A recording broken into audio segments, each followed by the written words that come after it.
Let's talk about open access, because the APS publishes 18,000 papers a year. That's a lot of papers. Open access, on the face of it, seems to be a good thing, right? Because it gives public access to research that they paid for in many ways. So why is it an issue for the APS? I mean, I think everybody agrees that in principle, I don't want to say moral issue, but sort of in that way, it is a good thing. And nobody's denying that. The question is, how do you achieve open access and still find a way to finance the publication of journals with the quality of the papers and the quality of the editing and the quality of all aspects of publishing that APS has? We are considered the best physics publisher, and that requires certain things that we do, and they have to be paid for.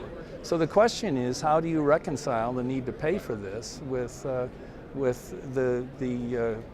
public good of having open access? And there are many models out there, and I don't know how it'll come out, but APS needs to pay attention. And so in fact, I'm in the process of forming a task force to look at open access in a long-term kind of general way, and then report back to the society what they find. And that will guide us going forward.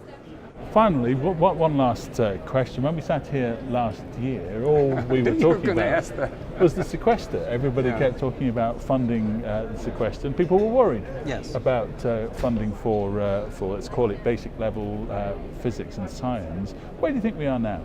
Well, I think the sequester is, as a concept, now behind us. There was a deal struck in Congress to cap the discretionary budget at roughly $1 trillion and hold it essentially constant for 3 years. Now, the good side of that is once that's done and the total number is fixed, then they can return to what's called normal order. What that means is you have authorizations, appropriations, and the way the money is spent is debated in Congress, who has that responsibility. And that has not happened in our Congress since 2007. So the thoughtful people are hoping this will get us back on a track, and that they foresee after that budgets and science will raise. And they are well aware that it has been a lost decade for science funding. That's the term Congress is using, so they get it. Now, we don't know what ideologues will do. They could undermine all of this, but that's where things are in Washington now, and it's our job in the APS to argue within that discretionary budget, fixed though it may be, to do the best we can for science or physics. Well, Matt, thank you ever so much indeed for joining us. I hope the rest of your year as president goes as well, and thank you again.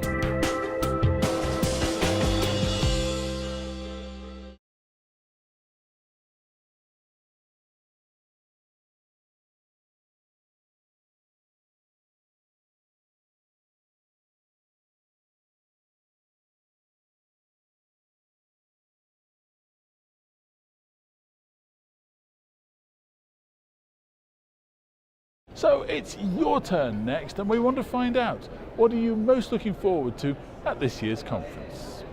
I'm looking primarily around two-dimensional systems, graphene, molybdenum disulfide topological insulators. That's the subject I work on.